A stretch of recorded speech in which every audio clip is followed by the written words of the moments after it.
साधारण संपादक श्री जगन्नाथ पांचरत्न प्रचार समिति आज आम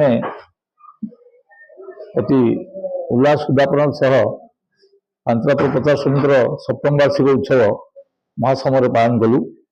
ए बहुत साधुसंत एवं श्रीमंदिर महानायक श्री जनार्दन पारदर्शी महापात्र एवं आमर स्थायी सभापति महंत रामकृष्ण दास महापात्र एवं कार्यकारी सभापति बाबाजी सत्यनारायण दास महाराज और अन्य साधुसंत मैंने उपस्थित थे।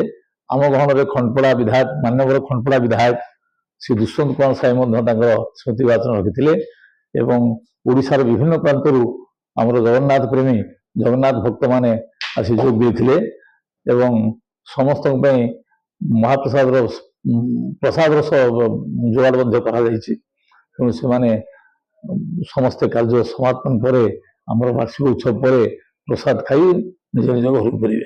जय जगन्नाथ। जय जगन्नाथ। मु डॉक्टर नारायण महापात्र संगठन संपादक श्री जगन्नाथ पांचरत्न प्रचार समिति आमर सप्तम वार्षिक पालन दिवस आज जो थे कि छत्तीसा निजगर नायक जनार्दन पाटजोशी महोदय जोग सत्यानंद बाबा भी जोग राधाकृष्ण मठ महंत रामकृष्ण दास भी जोग अनुष्ठान उद्देश्य होची स्कंद पुराण प्रचार प्रसार और जगन्नाथ विषय रे प्रत्येक घरे जमती वार्ता पहुँची पारिबो।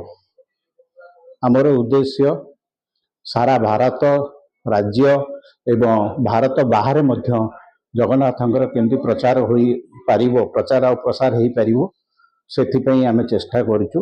आमे प्राय भारतर सबु दाम रे करि सारलुनी नेपाल भी करछु तेणु आगामी दिन में आहुरी यह केमती व्यापक भाव करा जाई पारिबो सेही चेष्टा रे आमे रहिचु।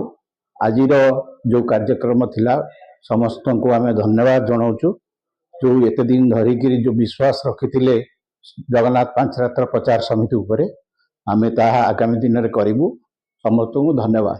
जय जगन्नाथ। जय जगन्नाथ। मु श्री त्रिलोचन नायक जगन्नाथ पांचरत्न कमिटी जन सभ्य।